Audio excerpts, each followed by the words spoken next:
pessoal, tudo bem? Nutri está aqui em São Paulo depois de um evento maravilhoso que é o Meeting Brasileiro de Nutrição e Estética Como é Bom.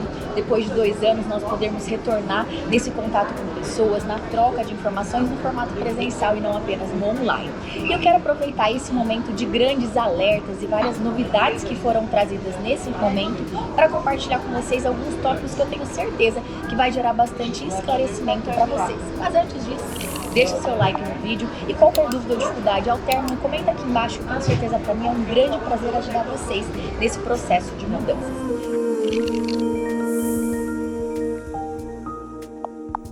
O primeiro tópico que foi abordado, que muitas pessoas se queixam na prática clínica, é a qualidade da pele. Você sabia que a acne, ou até mesmo aquelas irregularidades, aquela inflamação que muitas pessoas percebem, tem uma relação direta com a microbiota intestinal? É isso mesmo, o seu intestino, o funcionamento dele, a saúde do seu intestino tem uma relação direta com a sua pele. Então, sendo assim, a gente reforça mais uma vez a importância da boa alimentação para a qualidade da pele. E já fazendo um link com isso, um outro tópico que foi abordado foi relacionado à alteração de hormônios para esse aspecto da pele e voltado especificamente a falar a respeito da insulina. A insulina é um hormônio que ele é elevado quando nós temos um aumento do carboidrato na nossa dieta, um carboidrato de má qualidade, aquele com baixa composição de fibras, que dê aqueles picos de energia de uma vez só em momentos que você não vai utilizar e que não vem acompanhado de uma proteína ou de uma gordura de boa qualidade.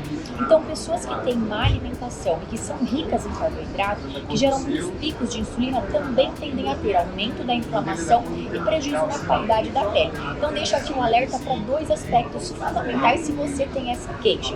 Cuidados com a sua saúde intestinal relacionados à alimentação e também com os picos de insulina a partir da qualidade da distribuição do carboidrato na sua dieta. Um outro tópico que eles falaram, deixei até uma colinha aqui para poder me ajudar, foi relacionado à dieta anti-inflamatória para celulite. Na verdade, a celulite é algo que é uma queixa, para 90% das mulheres, acho que até mais do que isso. E muitas vezes mulheres que são magras, pessoas que são novinhas, também se queixam disso. Eu vou deixar aqui para vocês clicarem no card depois. Nós temos uma websérie que é a Derma Nutri, onde eu falei especificamente sobre as principais queixas das mulheres. Flacidez, celulite, gordura localizada, então não perca. E um dos tópicos foi exatamente sobre a celulite. O que eu quero deixar para vocês, para quem tem essa queixa, o fundamental é uma dieta anti-inflamatória, uma vez que a celulite nada mais é do que uma inflamação na região subcutânea, na região abaixo da pele. E hoje em dia nós temos uma facilidade muito grande de fast foods, de farináceos, de alimentos industrializados, que eles favorecem o processo inflamatório e automaticamente potencializam o aparecimento da celulite. Então, se essa é uma queixa sua, fico alerta com o tipo de alimentação que você deve ter. E aqui eu vou deixar 2 tópicos que foram abordados e que muitas pessoas falham. Para quem se queixa da celulite, não é recomendado o jejum. Isso acontece pelas oscilações hormonais que são proporcionadas e pode potencializar a percepção da celulite. E além disso, também foi recomendado para as pessoas que têm essa queixa utilizarem uma alimentação de pré-treino, justamente para geração de energia para o corpo, evitando a elevação do cortisol, que é um hormônio que também pode gerar interferência no aparecimento da celulite.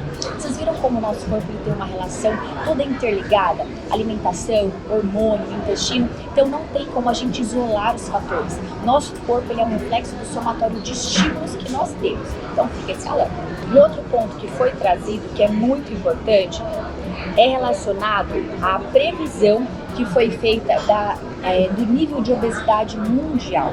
O Brasil ele foi classificado para 2030 com uma previsão de ser o 4º país que mais vai apresentar o excesso de peso no mundo.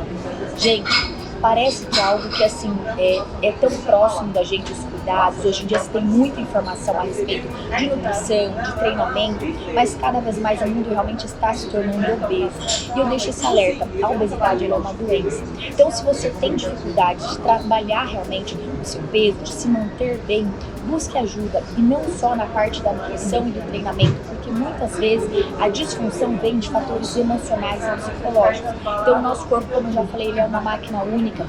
que sofre influência de diversas áreas. Então, se você quer fugir dessa estatística, vem com a gente, cuide-se realmente na área da nutrição, do treinamento, mas se sentir necessidade, busque ajuda em outras áreas associadas também. E não se esqueça que os fatores hormonais também podem ser contribuintes.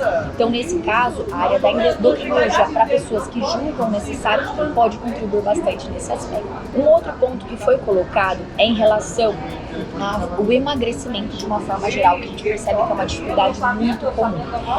O emagrecimento ele foi apresentado como em 4 fases durante o nosso processo. Quando as pessoas começam um processo de mudança, sempre acham que emagrecimento vai ser de uma forma contínua. É claro que não. Nós precisamos ter em mente que o emagrecimento nada mais é do que um processo de agressão. E o nosso corpo ele vai sempre buscar se defender dessa agressão, criando mecanismos para evitar que ele realmente chegue a acontecer. Então, nesse caso, a fase 1 é a fase mais rápida, é a fase do choque. É onde o corpo realmente dá aquele boom. E o que foi apresentado nessa primeira fase? É onde o nosso corpo tem bastante eliminação de líquidos por esse processo e nós começamos a ter alterações nos nossos hormônios da tireoide. Isso é algo comum pela restrição drástica, né? Restrição da alimentação que vai ser apresentada e é o corpo tentando se adaptar a esse processo. Toda essa resposta de defesa que o nosso corpo tem, ela deve ser levada em consideração no processo de estabelecer o melhor perfil de alimentação. Quanto menos agressivo for o processo, com certeza melhores serão as chances da manutenção.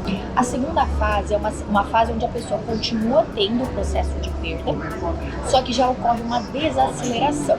Essa desaceleração é normal pelas regulações hormonais que o corpo começa a atingir e nesse caso foi apresentado os cuidados como o cortisol e com a sensibilidade à insulina, que também são adaptações natural do nosso corpo para tentar combater o processo de emagrecimento. Para vocês verem de uma forma bem simples como o nosso corpo é uma máquina perfeita, eu sempre dou um exemplo para os meus pacientes de uma resposta adaptativa do corpo que é super perceptível a olhos nus, mas que no caso do emagrecimento não acontece da mesma forma. Se a gente vai lá e corta a nossa mão, teoricamente era para ficar sangrando, né, sem ter resposta nenhuma. O nosso corpo, como uma forma de adaptação, ele vai naturalmente coagular, cicatrizar e voltar. Funcionalidade normal daquele membro. Quando a gente fala do emagrecimento, a gente não vê essas respostas adaptativas, mas ela também acontece. Então lembre-se, o seu corpo ele vai sempre tentar bloquear o seu processo de emagrecimento.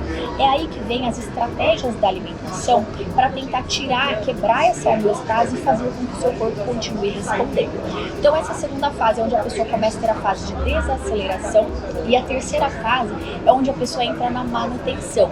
Manutenção não pelos objetivos dela, mas realmente pela reação de defesa do corpo. Essa terceira fase é onde realmente nós precisamos utilizar estratégias da nutrição para poder quebrar essa rotina do corpo e é aí que vem os modismos alimentares.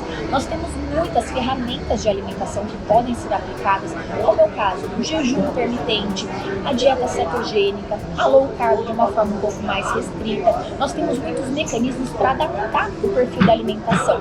E aqui eu deixo um alerta.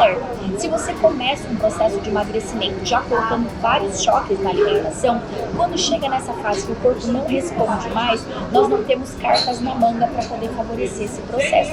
Então, sendo assim, a primeira etapa ela vai ser uma organização da rotina, uma alimentação saudável, com menos caloria, para poder iniciar o seu processo. E qualquer mudança, num primeiro momento, traz uma resposta bem vantajosa.